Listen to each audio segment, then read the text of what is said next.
Morning students. आज हमारा topic है commencement of the business. Chapter हमारा था forms of the business organisation. एक private company can commence in the business immediately after public company can not be commence business unit in the obtain a certificate of commencement of the business. Public company कहता है has to compile with the provision of section 11 of the Company Act, obtain a certificate of the commencement of the business. In case of company issue the prospectus. एक public company कहता है having share and the debenture to which invite public to subscribe to its share and debenture can not be start of the any until it satisfy the following condition under section 11 Company Act 2013. A company must receive the amount of the minimum subscription कितना होना चाहिए 4 months 120 days from the date of the issue of prospectus. Every director of the company has to pay to it value of each and the share takes or contracted to be taken by him, which is he is liable to pay the same proportion he is received on the application and allotment from the other shareholder. There has been कहता है there has been filed with the registrar a duly verified declaration by one of the directions or secretaries that the condition first and second have been compiled.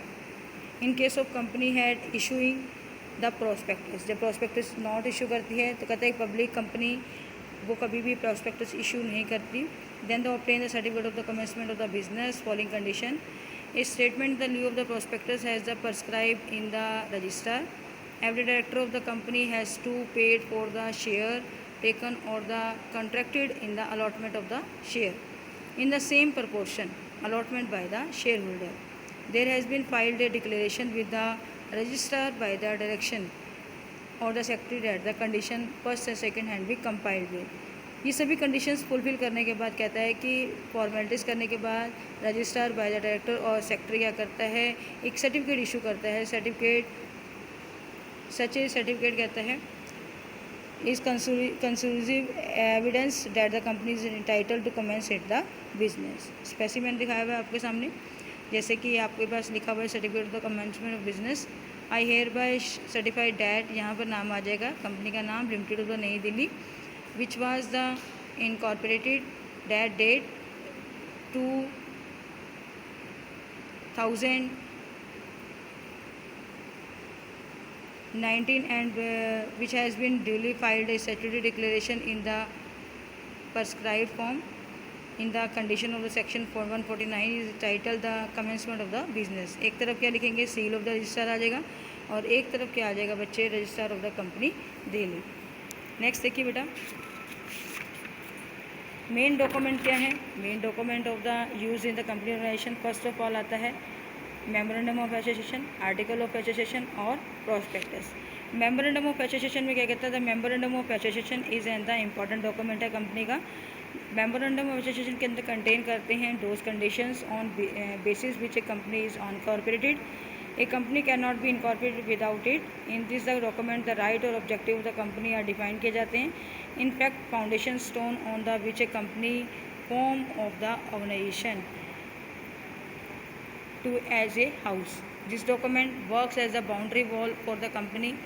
Any act of the knowledge of the underlying activities of the company started in the memorandum of association.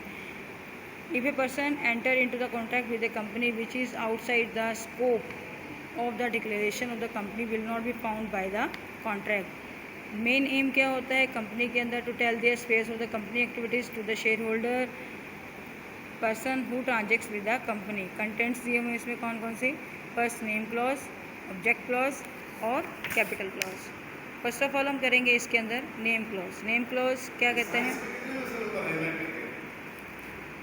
Name clause में कहता है in the clause the name is stated by which the company is registered of a company necessary not only the identification but also a systematic